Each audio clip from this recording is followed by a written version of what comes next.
नमस्कार दोस्तों, हमारे चैनल क्रॉनिकल्स कैनवस में आपका स्वागत है। महापुरुष श्रीमंत शंकरदेव एक अद्भुत बहुज्ञ थे, जो एक संत, विद्वान, कवि, नाटककार, नर्तक, अभिनेता, संगीतकार और कलाकार के रूप में प्रतिष्ठित थे।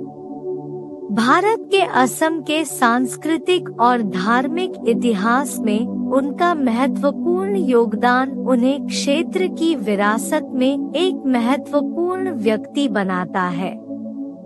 शंकरदेव की बहुमुखी प्रतिभा और एक सुधारक के रूप में उनकी भूमिका असमिया संस्कृति और आध्यात्मिकता पर एक अमिट छाप छोड़ते हुए पीढ़ियों को प्रेरित करती रहती है।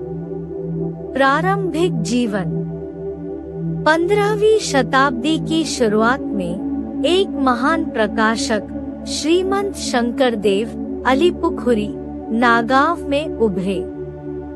1449 में कुसुम्बर भुइयां और सत्य संध्या देवी के घर जन्मे युवा शंकरदेव, जिनका मूल नाम शंकरवारा था, प्रतिष्ठित शिरोमणि परिवार से थे। उनके जीवन की शुरुआत में ही दुखद घटना घटी। अपने पिता को खोने के बाद 7 साल की उम्र में ही वे अनाथ हो गए।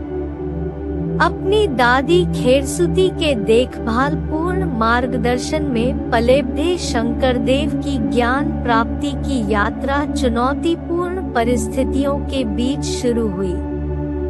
श्रीमंत शंकरदेव की शिक्षा। श्रीमंत शंकरदेव ने 12 साल की उम्र में महेंद्र कंडली के चाटसाल में अपनी शिक्षा शुरू की, जहां उन्होंने अपनी प्रारंभिक काव्य प्रतिभा का प्रदर्शन करते हुए अपने पहले छंद करतल कमल की रचना की। आश्चर्य की बात यह है कि उन्होंने स्वर सीखने से पहले ही कविता पूरी कर ली, जो उनकी जन्मजात प्रतिभा का प्रमाण है। टोल में अपनी किशोरावस्था के दौरान उन्होंने व्याकरण और भारतीय शास्त्रों में गहराई से अध्ययन किया और अपना प्रारंभिक कार्य हरिश्चंद्र उपाख्यान तैयार किया। महेंद्र कंडाली के मार्गदर्शन में शंकरदेव का नाम शंकरवारा से बदल दिया गया। प्रमुख शास्त्रों में महारत हासिल करने के बाद उन्होंने किशोरावस्था में ही शिरोमणि भुइयां के रूप में अपने कर्तव्यों को पूरा करते हुए टोल छोड़ दिया। असम में एक प्रतिष्ठित संत और सांस्कृतिक प्रतीक श्रीमंत शंकरदेव ने एक परिवर्तनकारी आध्यात्मिक यात्रा शुरू की, जिसने उनके जीवन की दिशा और क्षेत्र के धार्मिक परिदृश्य को आकार दिया। 15वीं शताब्दी में जन्मे शंकरदेव का प्रारंभिक जीवन प्रेम और हानि से भरा था। उन्होंने 20 साल की उम्र में सूर्यावती से शादी की और उनकी असामयिक मृत्यु से उनकी संक्षिप्त खुशी खत्म हो गई, जिससे उनके पास मनु नाम की एक बेटी रह गई। सूर्यावती के निधन से शंकरदेव का आध्यात्मिक रुझान और गहरा हो गया।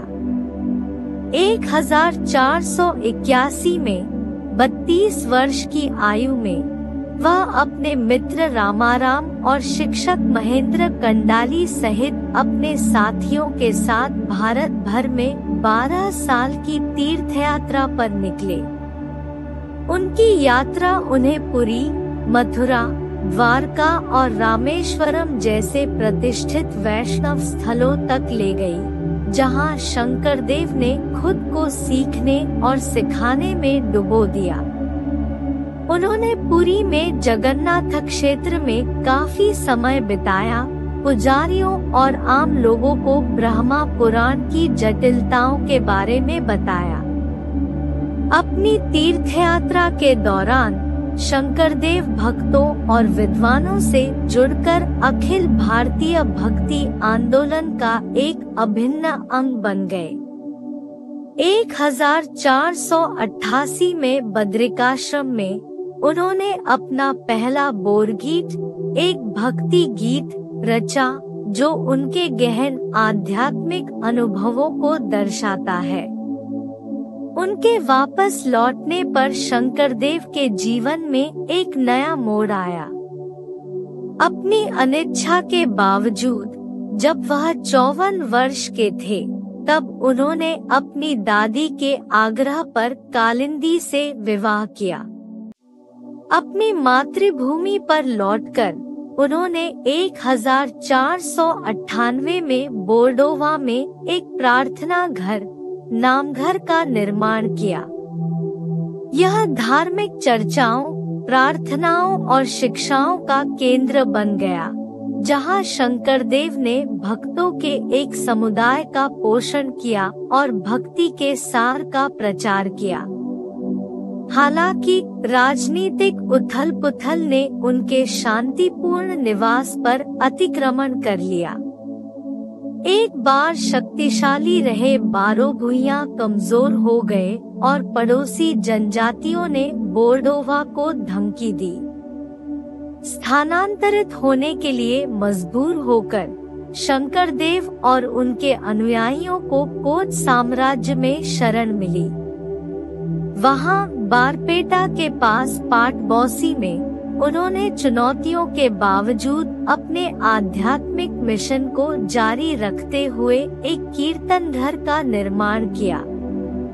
1550 में शंकरदेव एक और तीर्थयात्रा पर निकले, इस बार माधवदेव, रामराय और ठाकुर अता सहित 117 शिष्यों के साथ।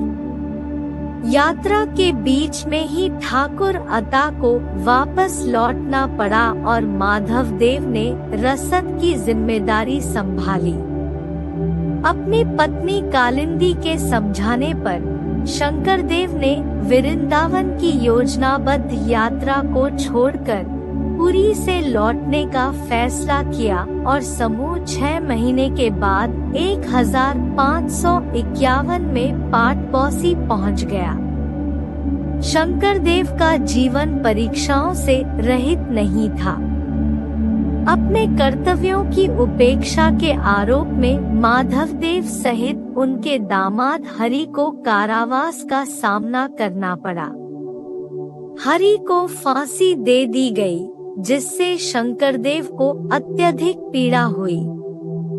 इन चुनौतियों के बावजूद उन्होंने असम के सांस्कृतिक और धार्मिक ताने बाने पर एक अमिट छाप छोड़ते हुए अपनी आध्यात्मिक विरासत को जारी रखा।